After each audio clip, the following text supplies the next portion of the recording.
Pedimos por nossa vivência e, sobretudo, nossa partilha de vidas, de histórias e de corações, para que sejamos cada vez mais guiados pela luz do Teu Evangelho. Por Cristo nosso Senhor. Amém. Amém. Do Pai, do Filho e do Espírito Santo. Obrigado, Amém. obrigado. Então, bem-vindo todos. Foram 3 encontros, esse é o 4, né? Eu tive uma experiência um pouco difícil ano passado, porque num mesmo período, 2 casais muito próximos, assim, de amizade, eles entraram em crise e separaram, né? E aquilo me machucou muito, porque eu digo assim, mas o que nós estamos fazendo? Pessoas que vêm aqui, que circulam, que convidam a gente para comer pizza, a gente vai por aí afora, toma uma cervejinha junto e, de repente, eles separam. Eu digo assim, o que podemos fazer pelos casais? E pesquisei um pouco, encontrei um livro, um autor americano, um jornalista, e ele diz assim, são as perguntas que movem o mundo. E foi interessante, a partir daquilo, elaboramos um workshop para casais que teve um relativo sucesso. Com a pandemia aí, paramos um pouco, mas... Agora, e por isso também coloquei, pensando nessa experiência, colocar algumas perguntas. O que é que nos ajuda da logoterapia? O que é que a logoterapia nos ajuda? E esses 3 encontros anteriores, o que é que ficou? O que é que pode nos ajudar na nossa experiência daqui para frente? Deixo aberto aí um pouquinho para a gente trocar essas ideias iniciais. Quem arrisca? Padre Tiago.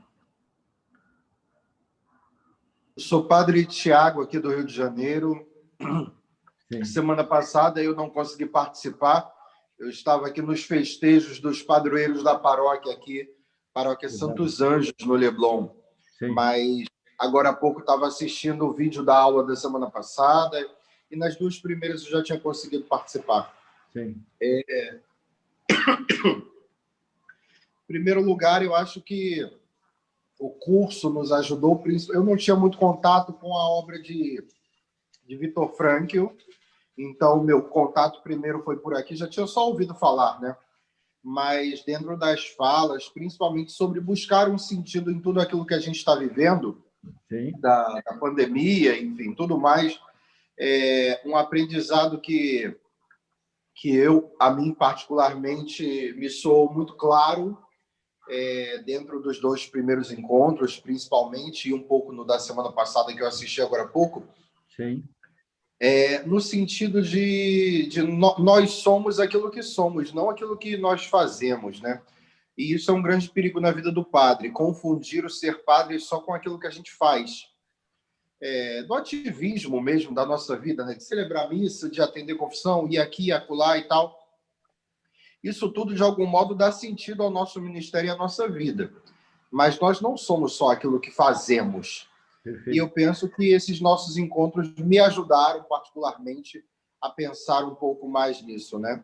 Perfeito. E até esse tempo da pandemia também, onde a gente, pelo menos naqueles meses que foram piores, enfim, a gente não pôde fazer muita coisa, não tinha contato com o povo, não tinha atendimento, então era tudo mais nas transmissões de missa e por aí vai.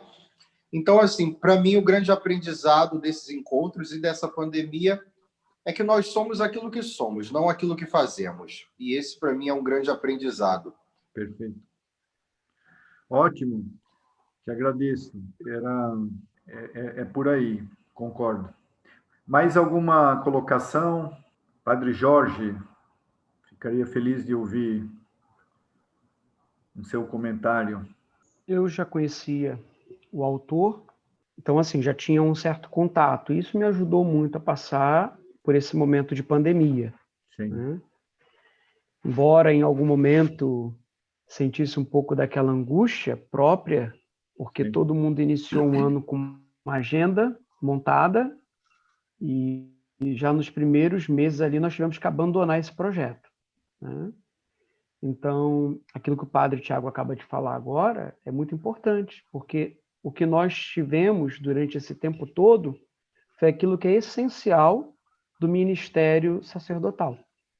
E aí a gente começa a perceber que muitas coisas, né, que tantas vezes, na nossa boa vontade, do nosso ser empreendedor, pastor, a gente corre o risco de achar que é o essencial, na verdade é o acidental.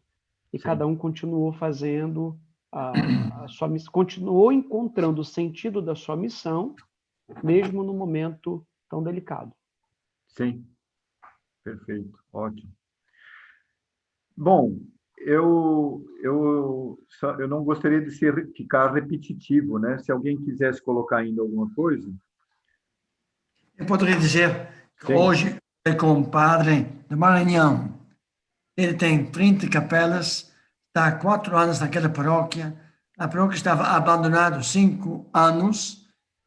Ele sente muita pressão de trabalhar Sim. e não pode ir nas capelas. E uma senhora velhinha disse: meu neto está muito doente. Padre, vai lá. Ele disse: eu não vou, não posso. E o povo não entendeu que ele não foi visitar aquela netinha que estava doente. E não vai na capela. Tem muita pressão em cima do padre. E Sim. com logoterapia você distingue um pouquinho o que é trabalho, o que é ser gente, o que é ser sacerdote, distinguir um pouquinho. Dá um alívio. Sim. Que ótimo, que bom.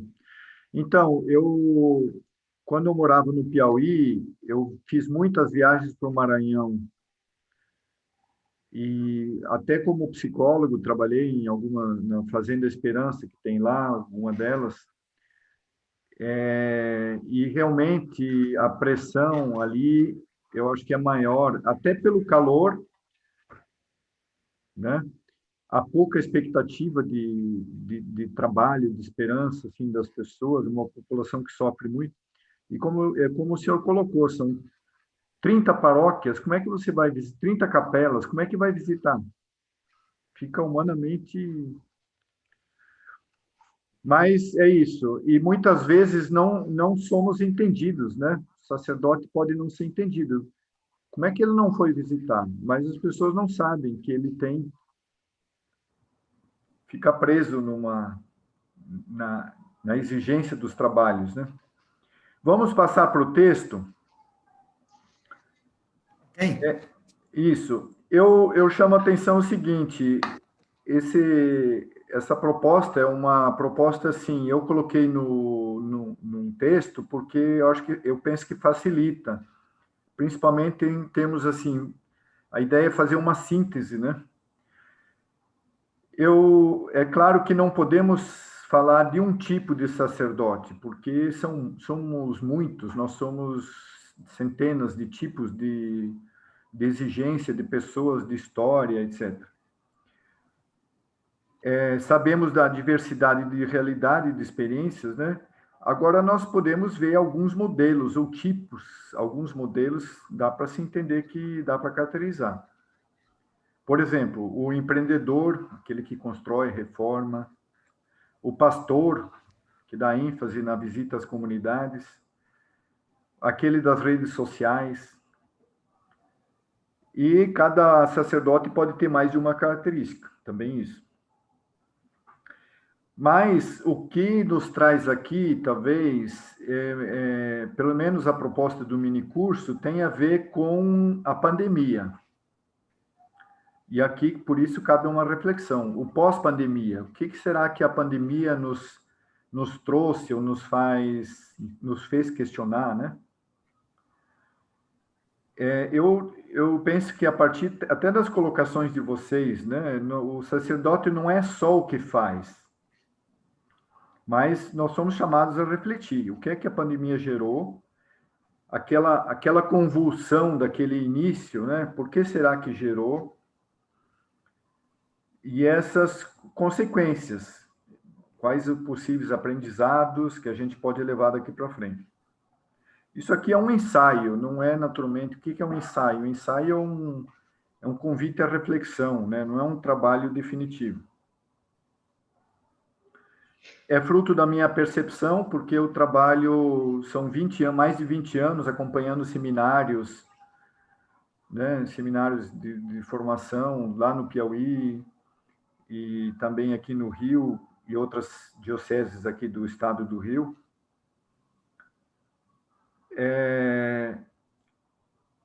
Não é que, eu não posso dizer assim, é comprovado com pesquisas, mas é resultado dessa experiência. Inclusive, resultado também no acompanhamento de não sacerdotes, né? Porque, por vezes, as crises, as situações que se vive na vida de casal, podem também nos ajudar a entender a nossa experiência. Eu tenho como base, o alicerce, a teoria do Viktor Frankl. Isso aqui, para mim, é uma luz muito grande. Mas, de alguma forma, também a proposta de Chiara Lubich, porque ela entendeu e coloca muito bem questões assim que têm a ver com vida comunitária, com ser irmão, a vida fraterna, tanto que ela falou muito a bispos e a igreja como um todo, né, eventos assim apolíticos. Naturalmente, é aquilo que coloca a igreja e os papas de um modo geral. Vamos ver consequências da pandemia no cotidiano. Primeiro, o mais forte foi, com certeza, a questão do isolamento. Isso aqui, um pouco de norte a sul. No sul chegou bem depois, mas chegou também, né? O isolamento com algumas consequências específicas disso, né? A gente talvez no início pensou assim, são férias forçadas, né? Que bom, posso descansar. Mas em seguida se acentuaram alguns outros aspectos, questão do isolamento, porque a gente perde o contato com o mundo e etc. Junto com isso, medo e insegurança, né? As notícias assustadoras aí, quanta gente morrendo, o pessoal não consegue nem dar conta de enterrar, são centenas de valas abertas, enterra junto quantas pessoas. A questão assim, o alto índice de infecção, né? Não poder se despedir dos familiares. E como é que fica o sacerdote diante desse contexto também? Porque antes do mini curso, me convidaram para falar aos sacerdotes que acompanham hospitais aqui do Rio. Os capelães, né? Então eram 14, 15, não lembro bem, acho que 14, 15, com um dos bispos que acompanha os sacerdotes capelães do hospital. E as perguntas eram muito emblemáticas, assim, o que dizer para uma família que a última coisa que a família viu foi um familiar de longe, inclusive sendo enterrado assim, sem a roupa digna, num saco plástico. O que dizer para uma família dessas?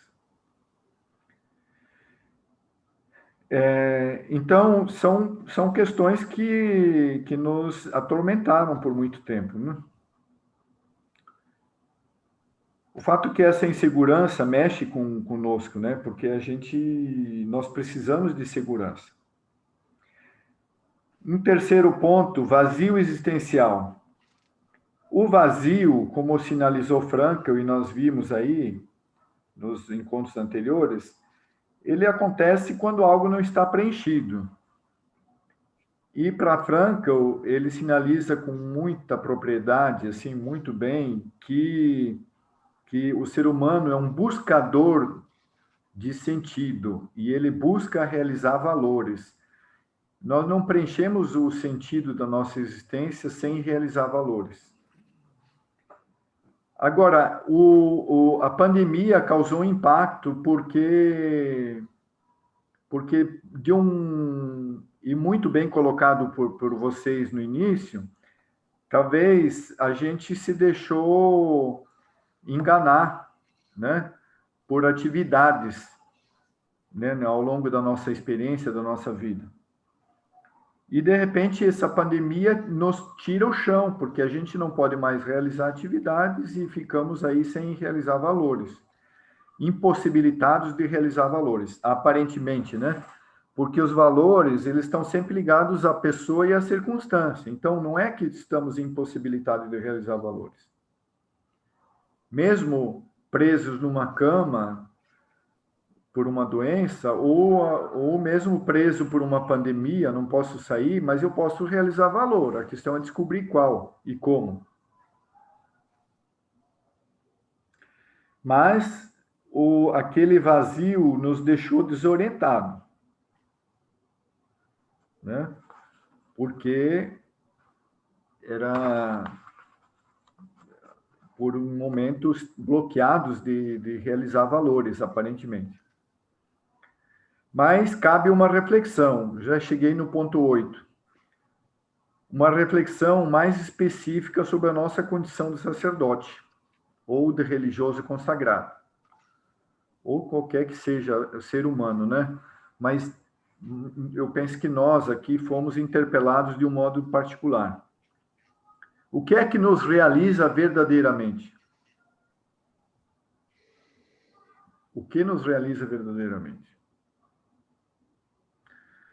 Bom, a resposta parece óbvia, mas o fato é que podemos nos enganar ou sermos enganados. E aí eu pergunto, quais são os possíveis riscos desses enganos? Eu, no texto, cito 3, e no primeiro percurso, no primeiro minicurso, alguém colocou um ponto aí que poderia ser o quarto, mas que, num certo sentido, entra aí dentro desses já 3 que foram colocados.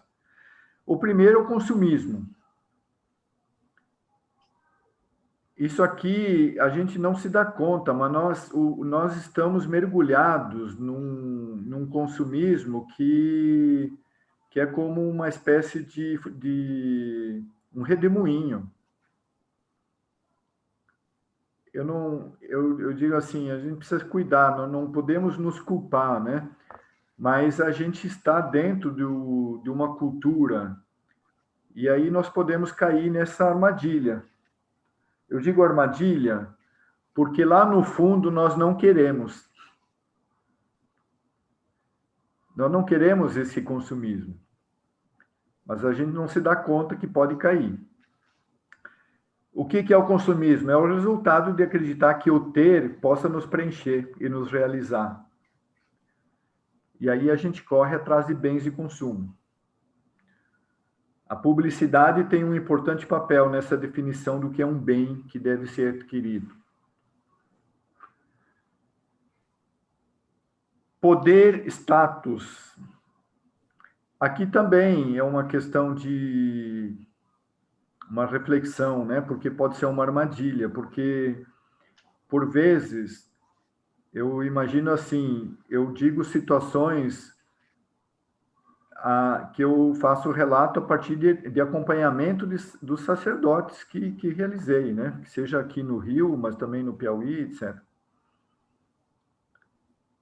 Quando um bispo pede para deixar uma paróquia importante para ir para uma outra menor, por vezes é porque acredita no nosso trabalho, porque precisa daquela uma pessoa assim, paciente como nós somos, e a gente pode ver isso como um castigo, né?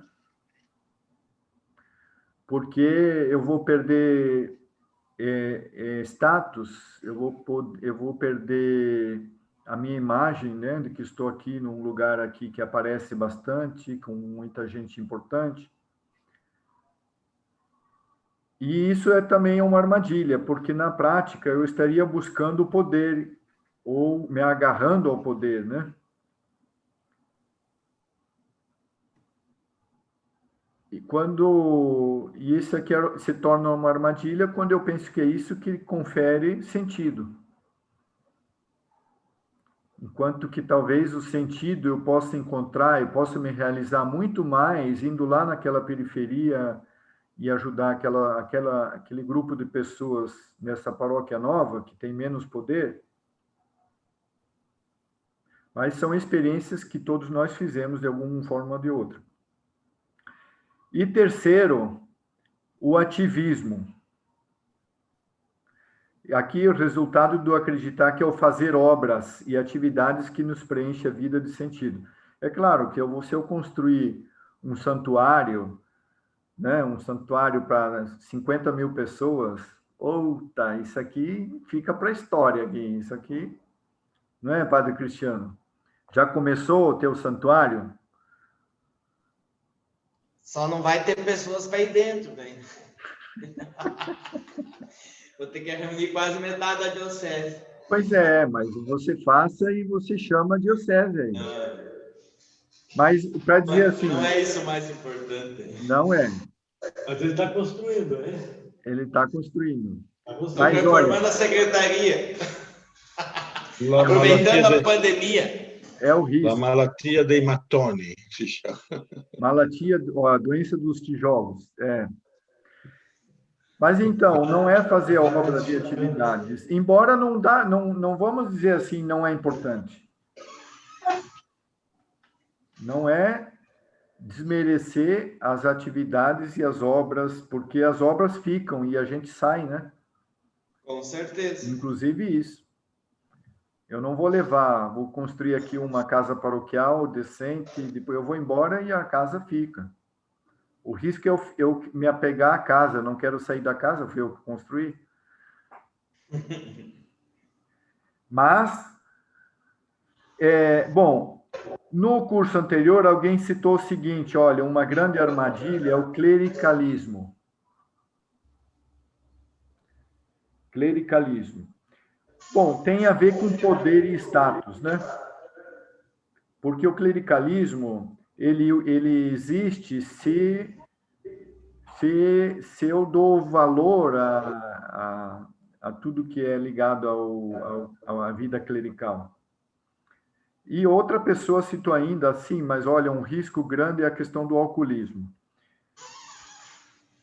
Talvez o alcoolismo pode ser uma consequência de um vazio. Eu não sei se a pessoa cai no alcoolismo por uma armadilha ou se cai no alcoolismo por um vazio. Merece uma pesquisa. Não vou afirmar uma coisa e outra. Sem citar nomes, vocês conhecem pessoas que caíram no alcoolismo? Muitos.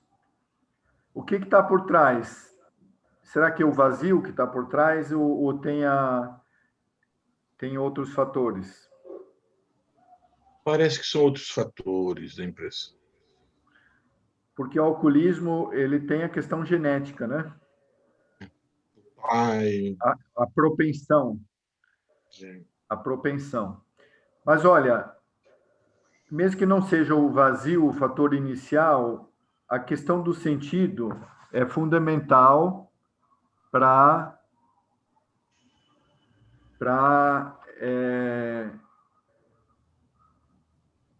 estão entrando o Padre João Deoclésio, Padre Fernando. Operário da última hora. Bem-vindo, Padre João, bem-vindo.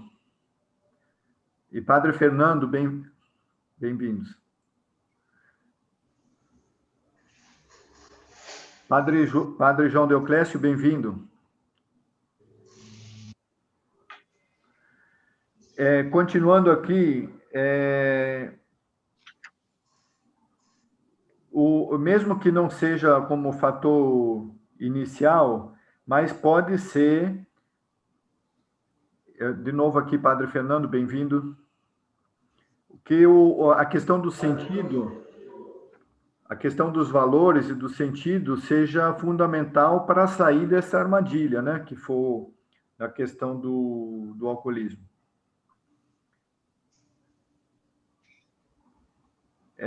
Padre João, estamos no texto, o senhor conseguiu imprimir? Estamos lendo o número 8, número 9. Ok, Padre João? Boa noite a todos. Infelizmente, digo que não imprimi, Paulo, Tá bom. mas acompanho vocês. Tá.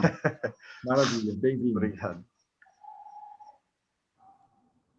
Vamos ver se o Padre Fernando conseguiu conectar. Bem-vindo. Cabe observar que entre os três caminhos de realizar valores, que nós vimos aí anteriormente, nós vimos que são 3 os caminhos de realizar valores, né? Ação, contemplação e atitude. O primeiro, ação, não deve ser confundido com ativismo.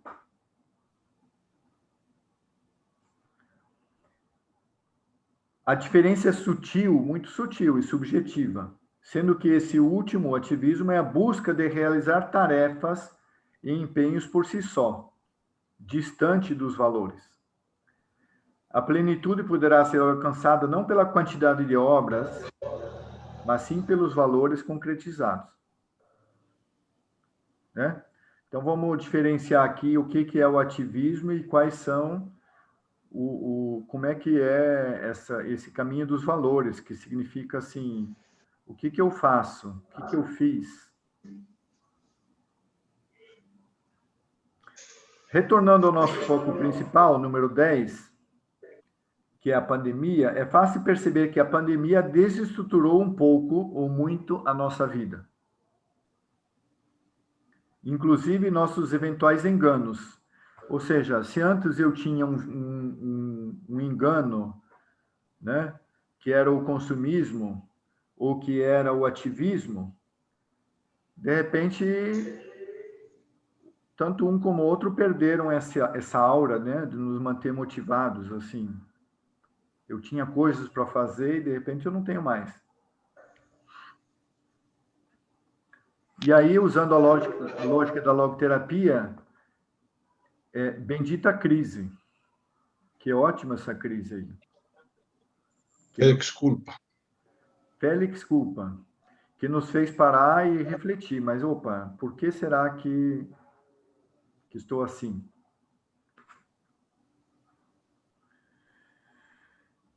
Por que podemos fazer a afirmação? Por quê? Porque nos fez refletir, né? Porque coloca em xeque nossos enganos.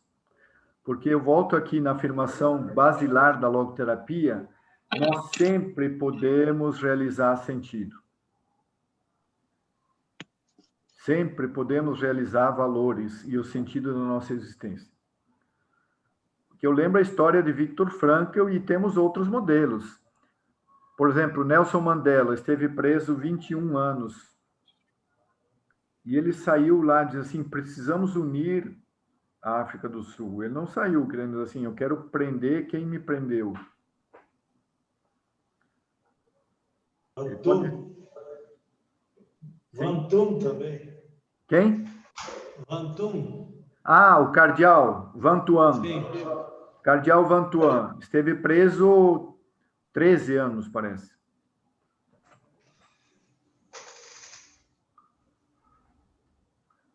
E ele também, ele saiu, ele não é que diz assim, agora eu quero me vingar de quem... Padre Cláudio, bem-vindo. Chegou o nosso decano. Nosso encontro está salvo.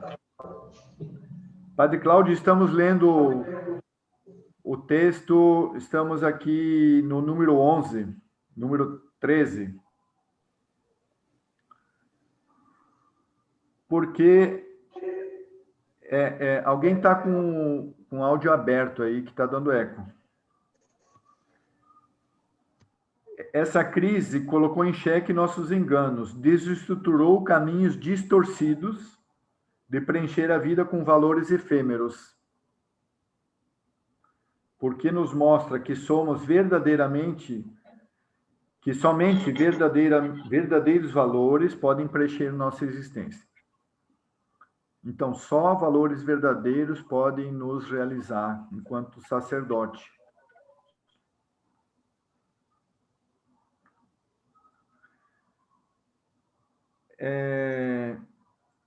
Bom, não está no texto escrito, alguém citou também no primeiro percurso, como o fazer uma coisa por vez pode ser importante, como um ensinamento, né? Talvez antes da crise a gente pensava que era ótimo quando eu fazia 3, 4 coisas ao mesmo tempo.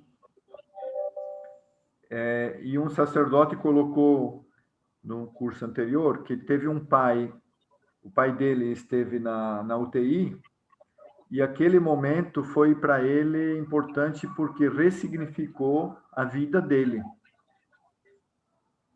Uma experiência tendo o pai na UTI. Bom, o sacerdote pós-pandemia. Aqui eu vou citar também algumas questões aí que são frutos do acompanhamento de sacerdotes em termos aí de acompanhamento terapia, né? Bom, nós vimos isso, que o ser humano tem essas 3 vias fundamentais na realização de valores. E também não é diferente para o sacerdote. Sinalizo alguns passos ou etapas que foram úteis para alguns sacerdotes e consagrados saírem de situações de crise existencial, também de transtornos mais sérios, como pânico e fobia. Então, aí chego depois do número 14, letra A. Eu acho que eu citei já nos momentos anteriores, mas para algumas situações, quando existia quando estávamos no momento mais forte do isolamento, e que fomos bloqueados de tudo, né? A gente não pôde fazer nada, estava mais dentro de casa mesmo. O fato de ficar amarrado dentro de casa ajudou alguns a entrar em crise. E essa crise é como qualquer crise, mas a crise faz com que a gente fique mais no mundo da fantasia, né? Eu não vou conseguir, eu não consigo, eu não sei, isso aqui não vai terminar, ou então a gente entra em pânico, fica com medo, né? Aí eu passei a usar uma expressão que é assim, olha, o senhor precisa colocar os pés no chão. Mas o que é colocar os pés no chão? Porque literalmente na situação de clínica, as pessoas ficavam mais encolhidas, né? Perna cruzada, e aí eu dizia assim, coloca os pés no chão. O que é? Não, coloca os pés no chão. Bom, a partir de agora, você vai lembrar que colocar os pés no chão quer dizer também sair do mundo da fantasia e colocar os pés na realidade. E para algumas pessoas, de modo particular, porque presos por via da pandemia, dentro de casa, ficavam mais tempo dentro do quarto, na cama. Diz, olha, precisa colocar os pés no chão, precisa sair do quarto, precisa ir para a cozinha, precisa preparar o café, precisa lavar a louça, precisa fazer alguma coisa. Tanto que um dado momento, para uma dessas pessoas, eu disse assim, eu não vou lhe atender se o senhor estiver no quarto, só vou lhe atender se o senhor sair do quarto e estiver no pátio da casa.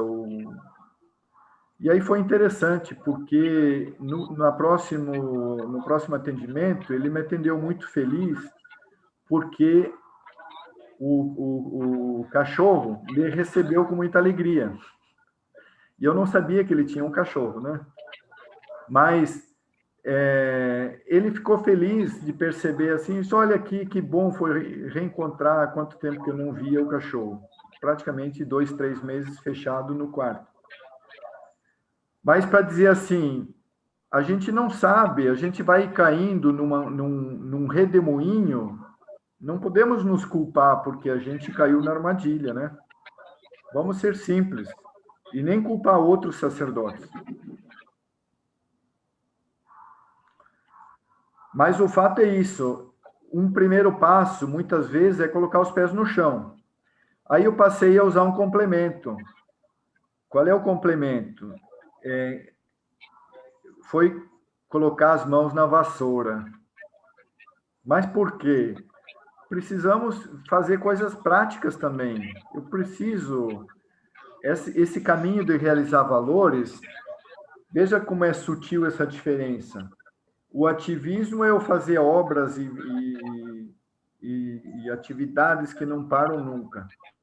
E agora, eu digo que é ruim o ativismo. E agora o psicólogo diz que tem que colocar a mão na vassoura, tem que fazer coisas. Sim, não é contraditório. Porque quando eu caio nesse isolamento, que eu fico dentro de casa, que eu tenho medo de sair, ou que eu estou em crise, eu devo começar a perceber que eu sou capaz de fazer pequenas coisas. Então, para alguns foi isso, foi ir até a igreja por um tempo, 2, 3, 4 semanas, e depois celebrar uma primeira missa. Primeira missa foi online, só depois que... Mas veja, foram passos necessários, né? Essa frase que eu coloquei no texto me parece importante. Não quero dizer que devemos fazer serviços domésticos, mas podemos.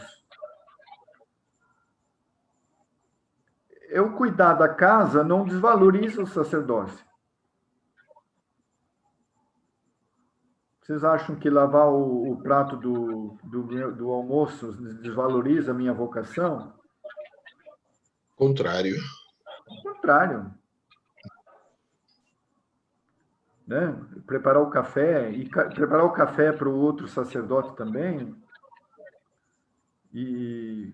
São coisas da vida do cotidiano que nos tornam iguais aos outros. Bom, terceiro ponto, essa questão aí que a crise nos isolou um pouco do mundo. E aí, uma etapa significativa foi essa. Assim, mas quando é que o senhor ligou a última vez para o pessoal? Quando é que o senhor teve... Não, mas com a pandemia não dá para ter contato com ninguém. Mas e por telefone? Não dá, não? Então, Eu rezei por você. Então, e aí a proposta de começar a telefonar para os responsáveis das pastorais foi um negócio assim, diz assim, puxa, você não sabe como me fez bem, um deles falou, né? Mas claro, eu sabia que ele ia fazer bem. Ir ao encontro do outro. Parece óbvio, mas por vezes precisa ser lembrado.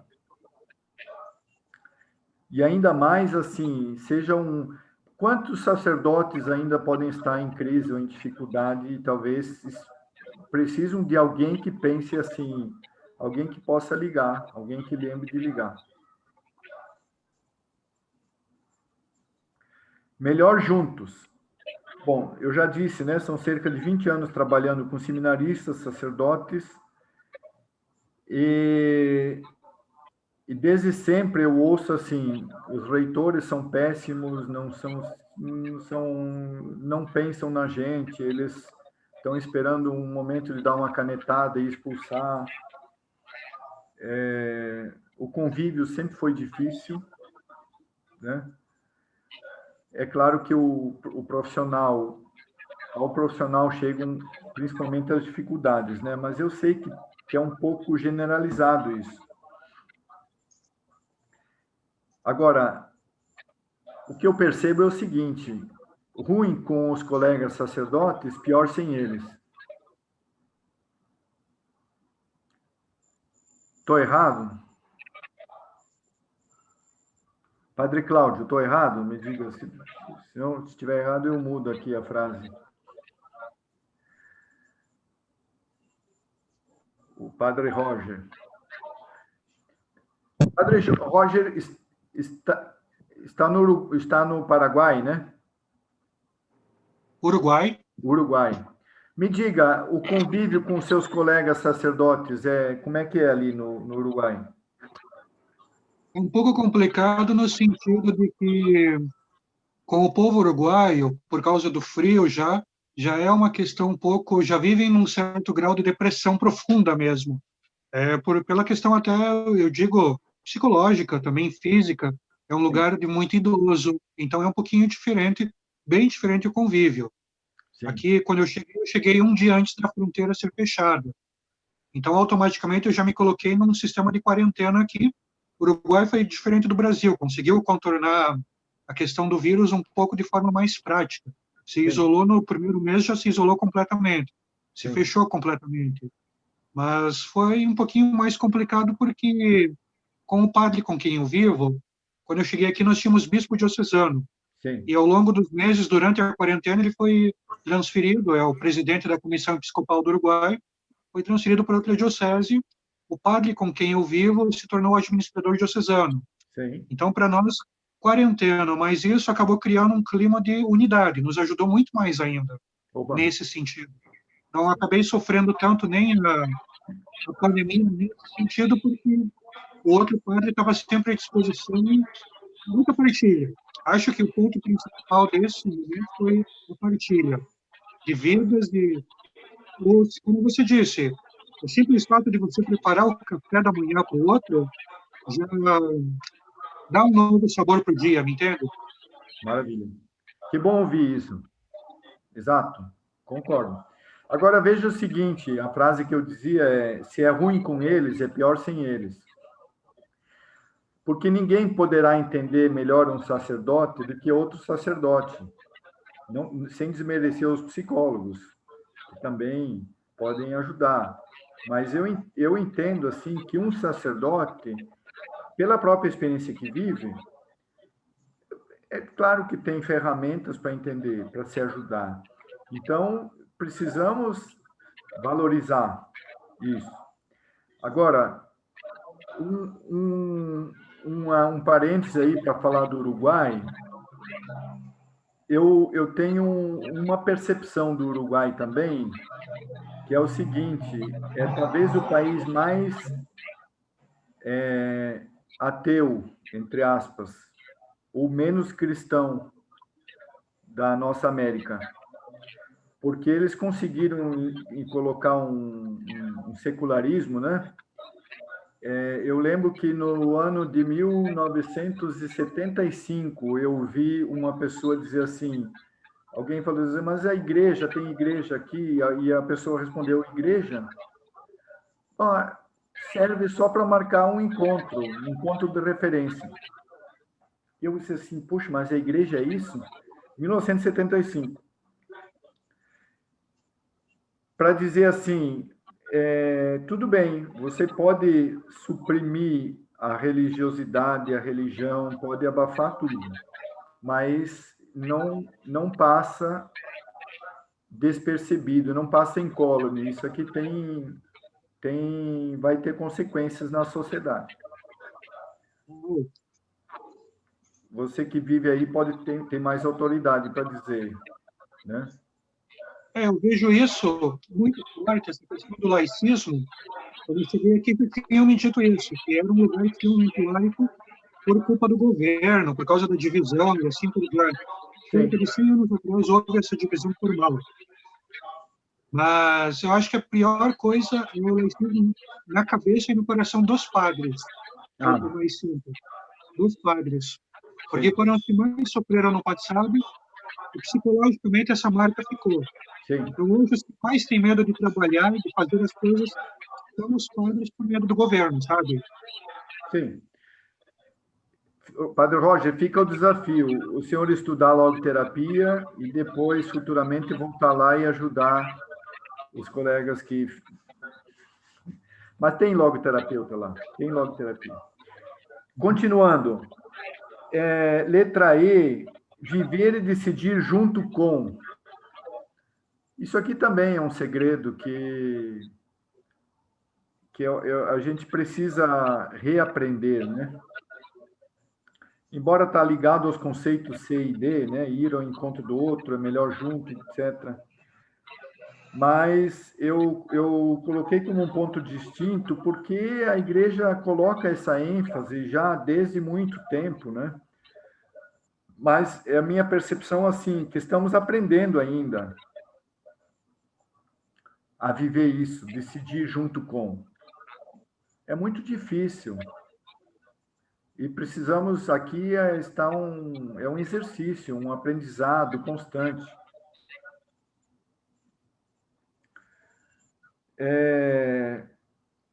Bom, autonomia. Autonomia. Bom, eu tenho para mim, uma convicção que um processo terapêutico é sempre um processo para a autonomia, não pode ser um processo diferente. Né? E se for pensar, todo o crescimento humano é direcionado a isso.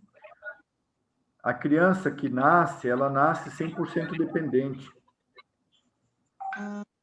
E, na medida que cresce, ela se torna independente, autônoma, né? E aí também o nosso crescimento deve ser para essa autonomia. Inclusive capazes de fazer o nosso próprio café, não ficar dependendo que venha a pessoa secretária de manhã que compra o pão para mim e faz o café para mim. Poxa, mas né, que tipo de autônomo eu sou? Se eu sou dependente de alguém que faça o café para mim.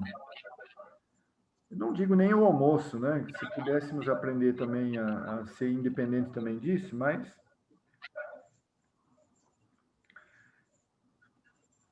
na vida do casal, isso aqui é uma certeza absoluta.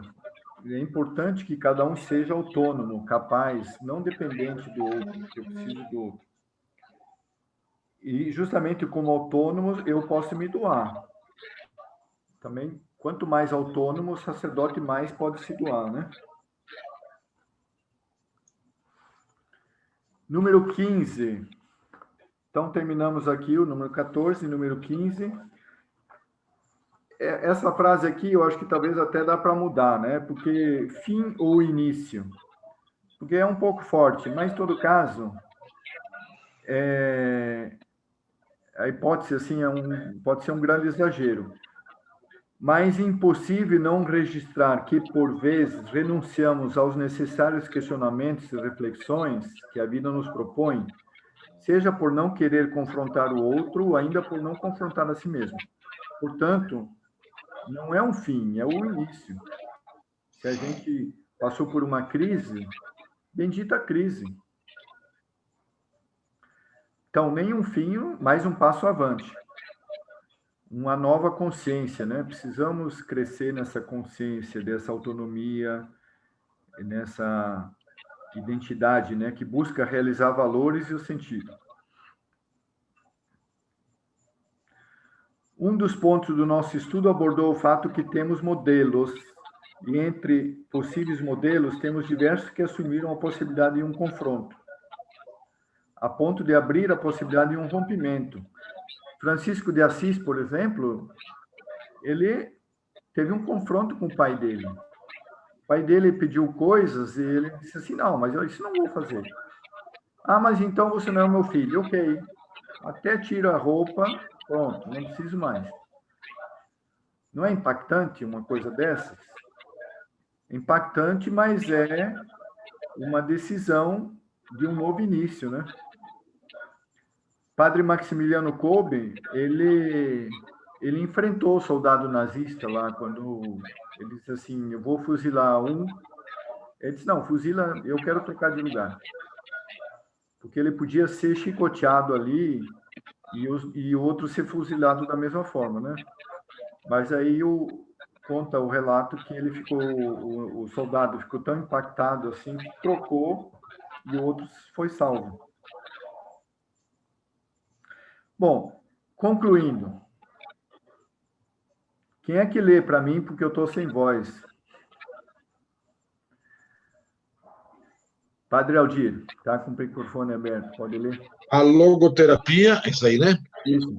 Não propõe especificamente o confronto e sequer aborda esse tema com ênfase o caminho dos valores e do sentido, caminhos que possivelmente devem ser continuamente redescobertos por cada um de nós, e o meu desejo é que esse caminho tenha sido iniciado com o presente percurso que encerramos. Ótimo. Obrigado, Padre Aldir. Obrigado. Então, como eu disse no final do terceiro encontro, os meus conhecimentos eram poucos e tinham terminado já o terceiro encontro. Eu agora peço os conhecimentos de vocês ainda, alguma consideração, alguma contribuição, alguma expectativa de alguma coisa, talvez, para um próximo encontro, ou algo que gostaria de aprofundar?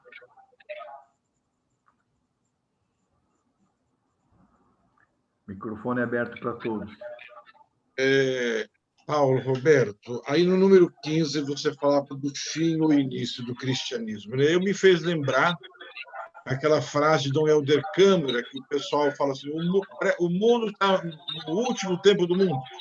Ele falava, nós estamos ainda no primeiro dia da criação, então não tenha medo que o mundo vai acabar. Estamos dentro da comissão. Bem lembrado, Dom Helder, sempre será bem lembrado. Sempre será bem lembrado. Obrigado.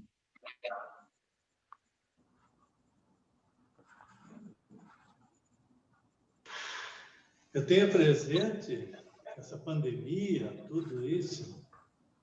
Acho que, claro, colocou muita gente em pânico, colocou dificuldade, mas eu me olhando ao espelho da minha vida, eu vejo que eu cresci. Distanciei ao ativismo, não paramos, não parei, as atividades continuaram de outras formas. O que me preocupa no momento é a crise, o tombo na economia que está acontecendo e a falta de controle dos próprios governos que não estão preparados para nada. Bastou uma dificuldade para cair tudo, olha as coisas como estão. Então, nós como igreja também temos que reinventar, rever, recomeçar. Agora, há muita passividade, muitos bispos que não criaram nada, ficaram lá com medo também, muitos padres, como foi dito aí também, mas por medos, por pânicos, mas será que esse medo já não estava instalado, medo de perder o poder, medo disso, medo daquilo? Estavam fazendo por fazer e agora não faz nada mesmo, né?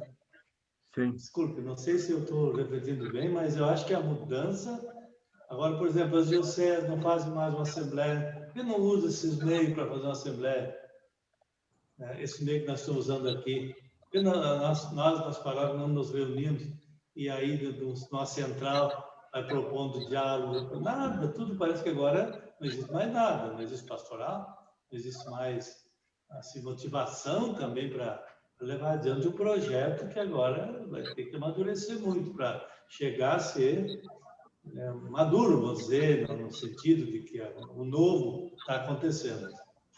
Obrigado, obrigado. Veja, eu penso que cabe a nós uma reestruturação de tudo, né? E começa com contato com os líderes, mesmo que seja ainda por telefone, para motivar. Eu penso que os tempos de hoje, com a tecnologia, finalmente a gente deve usar a tecnologia a nosso serviço.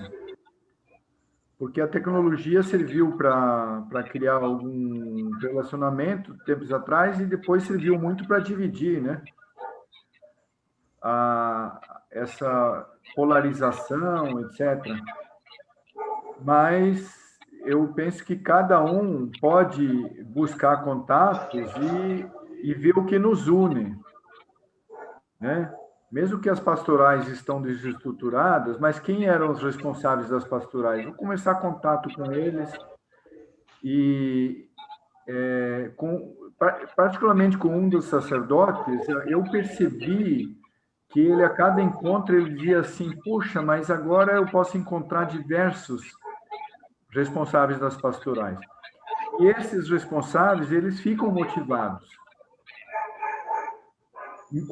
O padre me ligou, e aí, né, isso aqui... Agora, é lento? Sim, é lento.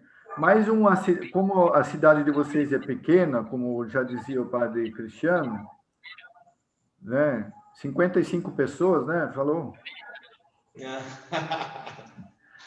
Não, 24 mil. 24 mil. Mas tem essa vantagem da proximidade. Vamos recomeçar.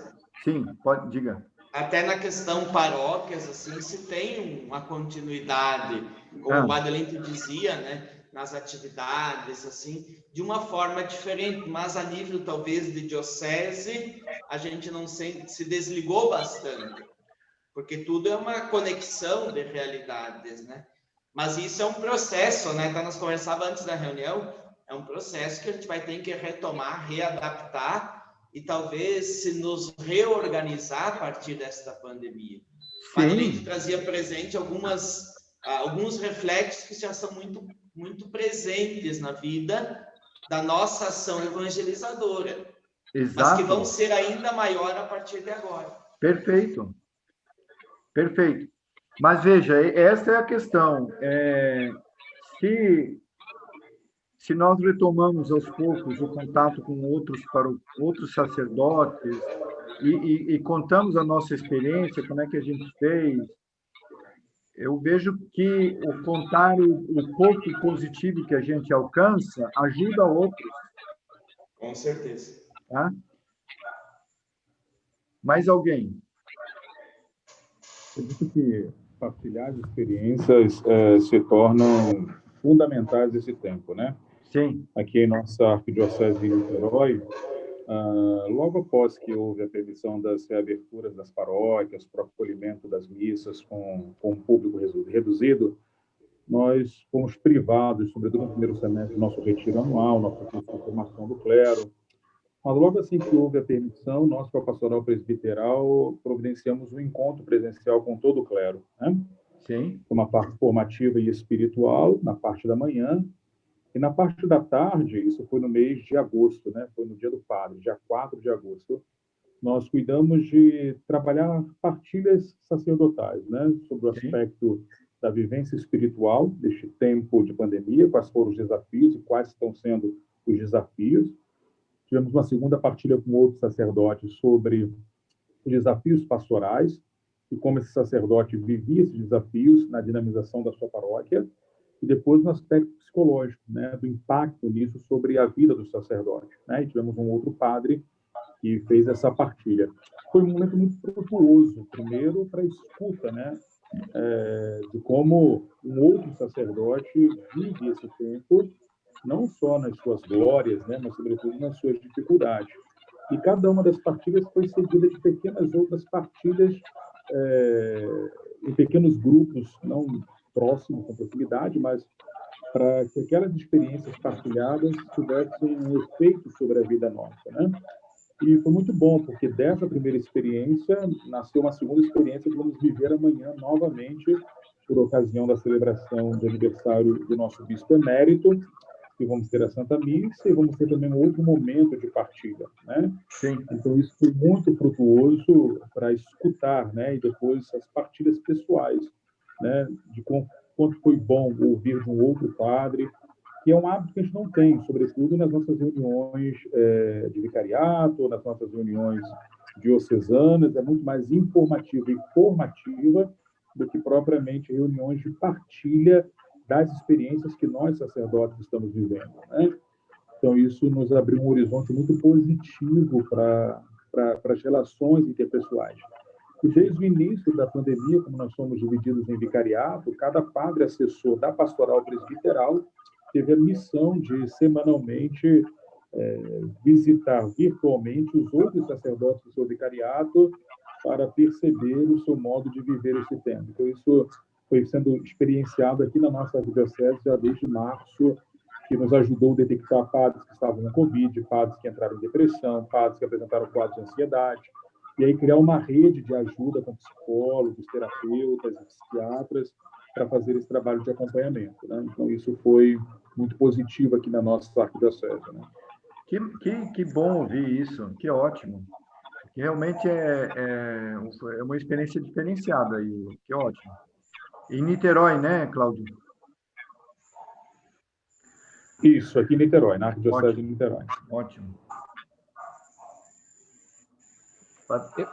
Eu gostaria de partilhar uma coisa. Eu conversava com um padre que é professor de antropologia, e partilhando um pouco a respeito desse momento, ele dizia assim, nós percebemos que a pandemia, ela acelerou um movimento que já estava acontecendo.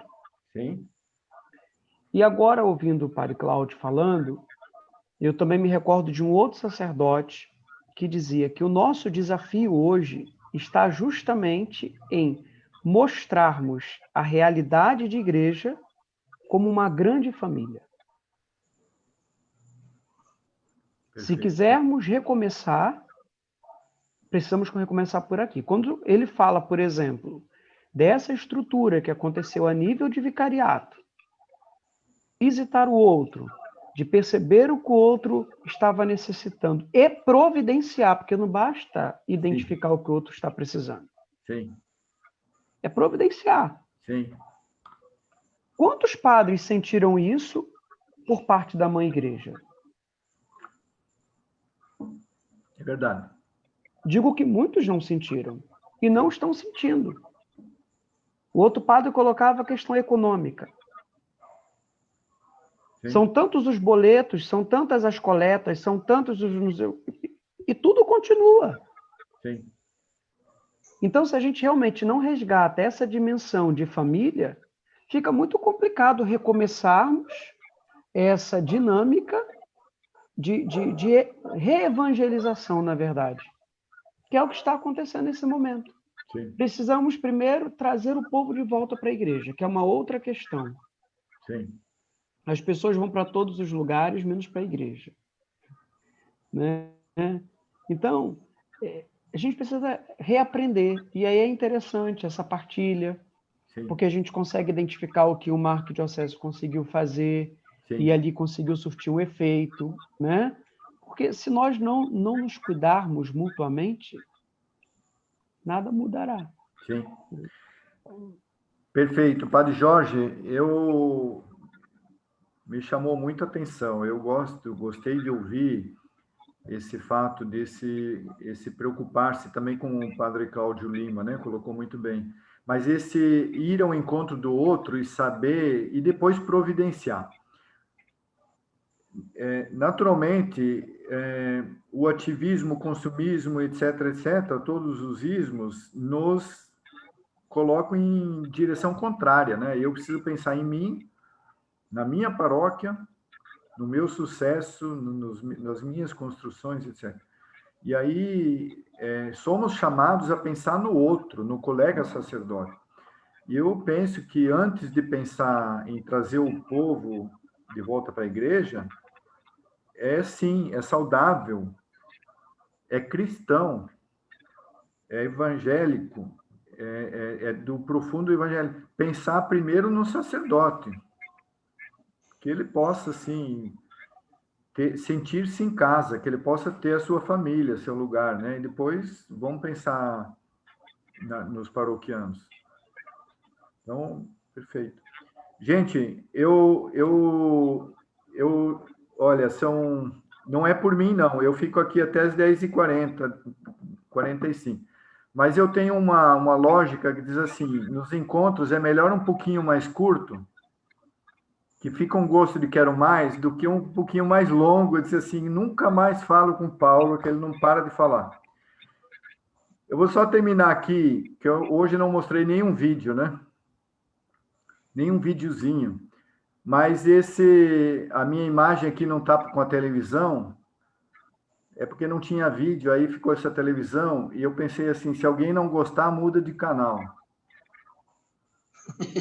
Ninguém mudou de canal, então estou satisfeito. Eu vi que tem uma televisão aí. Então, eu conto com a divulgação de vocês aí, que foi válido?